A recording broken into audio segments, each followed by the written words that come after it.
Hey there, I'm Chef Bruce Brown, and I'm excited to share some great recipes with you today.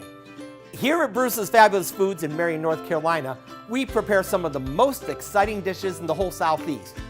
My passion is wholesome, tasty, fresh-cooked foods using only the finest local ingredients. Now today, thanks to Ingles, I'm going to cook with you. I'm going to show you how to bring some fabulous and delicious meals right to your kitchen table. Come on, let's get started. Here we are at Ingles getting the ingredients for us to make my Garden Vegetable Risotto. For a full list of all the ingredients, check out the shopping list underneath the video player. You can print a list and take it with you, or pull it up on your phone when you're at the store. Come on, let's get cooking. Hey, we just got all the ingredients and chopped them all up for our Garden Vegetable Risotto. Now there's one very important ingredient I want to talk to you about right to start, and that's called arborio rice. A-R-B-O-R-I-O, arborio rice. It's a special rice, high in starch content, and they look like little barrels instead of like a long grain. This is the type of rice that you buy to make risotto. It's not a regular rice, it's a specialty rice, but the end product will make it well worth it for that little bit of an investment. So let's start right here with our Garden Vegetable Risotto. My pan is on, and I'm going to melt a couple tablespoons of butter right in a pan over medium-high heat. And over here on the other burner, I have brought 4 cups of water up to a boil. I actually blanched our diced up carrots in that water for just about a minute or two, just to soften them up a little bit so they'll be easier to fry. I removed the carrots from the water and left the water right here. That's the water we're going to use to make our rice, our risotto dish. To the butter,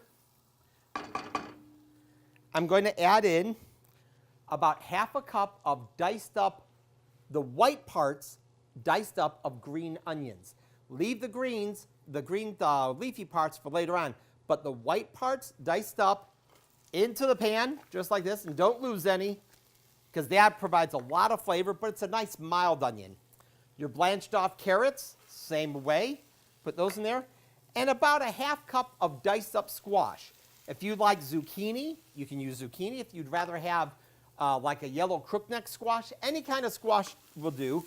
But get all of the zucchini and carrots diced up about the same size. It'll make them all cook evenly that way.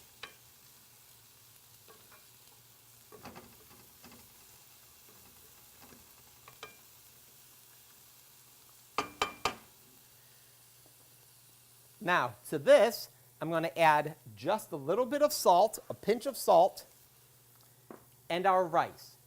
2 cups of the arborio rice, right in there on top of the zucchini and carrots and the sauteing white parts of the green onions. Stir the rice around. Make sure it kind of gets coated with that little bit of butter that's still in the pan, and also the released juices that are coming out from the vegetables.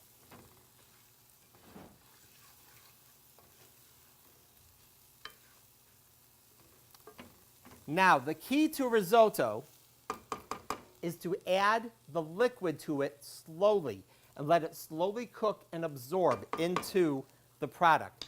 So the first one that we're going to do is I have a bottle of white wine. This is a Chardonnay. I'm going to use about half a cup. You can use any type of white wine that you like to drink at home. Cook with what you drink, okay? So this is a Chardonnay. I'm just going to pour about a half cup right off the bat and get that stirred in.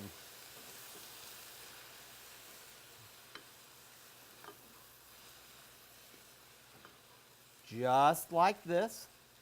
And once the wine is all, for lack of a better term, kind of absorbed into the rice, you'll see it start to cook.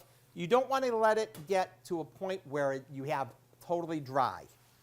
Take a ladle and add in a ladle full of water, of your cooked water, and just slowly stir it in just like this.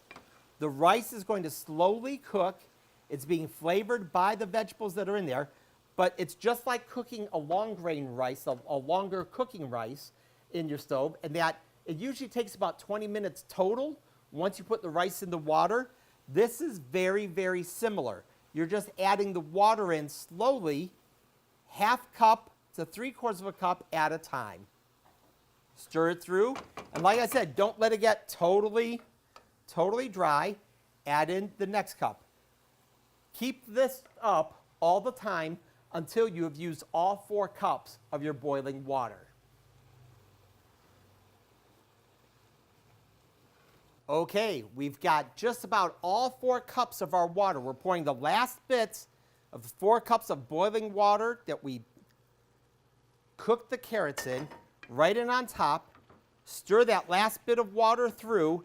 Make sure it gets totally absorbed by the rice.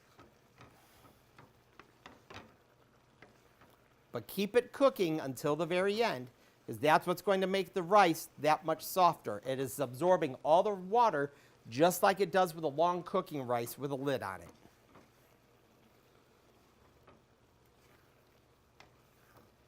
And if you notice, it even looks just a little bit creamier here. And that's because the increased amounts of starch that are in this type of arboreal rice that you should be using.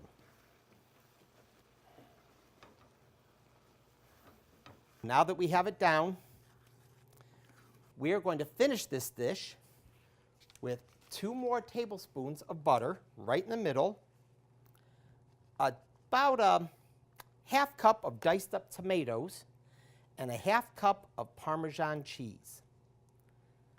All you need to do is stir these through. Make sure the butter gets distributed throughout and the cheese. Nice and melted, and it was, like I said, it can be done off the eye. It doesn't need to cook anymore. It's already absorbed all of the moisture that is in the pan. Now, you can use this as a vegetarian entree, or you can make it into a vegetarian side dish to go with, I like this actually with grilled pork chops.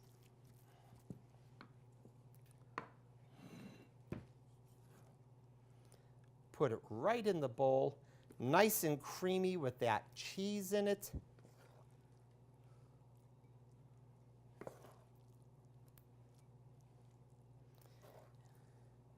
And of course, since we have the diced up white onions in the, as one of the first ingredients to provide the background flavor, you can use some diced up green scallions, the green parts, to garnish on the very top at the very end. It's a great side dish. I love it. Barbara Jean loves it. I hope you will love it too. But you know what? We're out of time for today. But I really want to thank you so much for joining us right here at the Ingles Table. Remember, you can find this recipe, videos, photos, and more on the website at inglestable.com. Come on. Until next time, I'll see you online.